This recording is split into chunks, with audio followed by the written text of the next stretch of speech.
ایک درزی اور کوزہ پشت کی کہانی۔ حسب معمول دنیا ذات کی فرمائش پر شہزادے نے کہانی شروع کی۔ زمانہ گزشتہ میں شہر کاشی گھر میں ایک درزی رہا کرتا تھا۔ ایک روز اپنی دکان پر بیٹھا ہوا کام کر رہا تھا کہ ایک کبڑا گاتا ہوا اس کی دکان کے سامنے بیٹھ کر گانے بجانے لگا۔ درزی کو اس کا گانا پسند آیا۔ وہ کبڑے سے کہنے لگا کہ آج کی رات میرے یہاں رہو، رات کو اطمینان سے تمہارا گانا سنوں گا اور جو کچھ میسر ہوگا دے دوں گا۔ کبڑا تیار ہو گیا، چنانچہ رات کو حسب وعدہ درزی دکان بند کر کے گھر جانے لگا تو کوزہ پشت گویا بھی ساتھ ساتھ ہو لیا۔ گھر پہنچ کر درزی نے بیوی سے کہا کہ جلدی کھانے سے فارغ ہو جاؤ، میں آج ایک گانے والے کو لایا ہوں جو بڑا خوش آواز ہے۔ بیوی نے کھانا اتار کر سامنے رکھا، اس میں مچھلی بھی تھی۔ درزی نے کبڑے کو بھی بٹھا لیا اور دونوں کھانا کھانے لگے۔ کھانے کے دوران میں اتفاقاً مچھلی کا ایک کانٹا کبڑے کے علق میں پھنس گیا۔ ہر چند کوشش کی لیکن کانٹا نہ نکلا اور کبڑا بے دم ہو کر گر گیا۔ درزی کو فکر ہوا کہ کہیں یہ اس کبڑے کے قتل کے جرم میں گرفتار نہ کر لیا جاؤں۔ بہت دیر کے غور کے بعد درزی کے ذہن میں ایک ترکیب آ گئی اور وہ کبڑے کو اپنی پیٹھ پر لا کر ایک حکیم کے مکان پر پہنچا۔ دروازے پر دستک دی، اندر سے باندی نے آ کر پوچھا کہ کیا ہے۔ درزی نے 5 دینار اس کے ہاتھ پر رکھے اور کہا کہ حکیم صاحب کو بلا دو کہ ایک مریض کو دکھانا ہے۔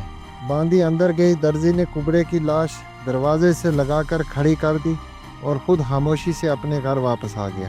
حکیم صاحب مریض کو دیکھنے باہر آئے۔ جب کواڑ کھولا تو بوڑھا نیچے گر گیا۔ جب حکیم صاحب نے قریب آ کر دیکھا تو معلوم ہوا کہ کبڑا مر چکا ہے۔ حکیم گھبرایا کہ کہیں یہ میرے سر نہ لگ جائے۔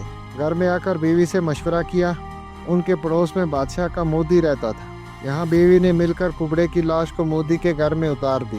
مودی اس وقت تک گھر واپس نہیں آیا تھا۔ آدھی رات گزری، جب وہ واپس آیا تو اس نے دیکھا کہ ایک شخص دیوار سے لگا کھڑا ہے۔ مودی نے خیال کیا کہ شاید چور ہے، لکڑی اٹھا کر مارنے لگا۔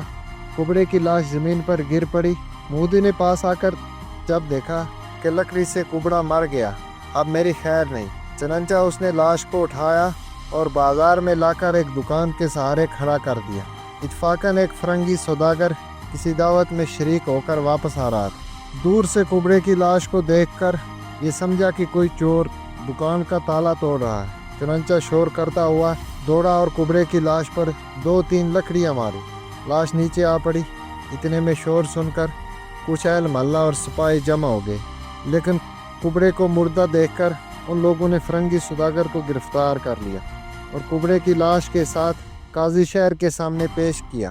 قاضی صاحب نے فرنگی کو قاتل قرار دے کر پھانسی کی سزا کا حکم دے دیا۔ تمام شہر میں یہ منادی کر دی گئی کہ کل ایک کبڑے کے قتل کے الزام میں فرنگی سوداگر کو پھانسی دی جائے گی۔ لوگ جوک تر جوک سزا دیکھنے کے لیے مسلسل جمع ہو گئے۔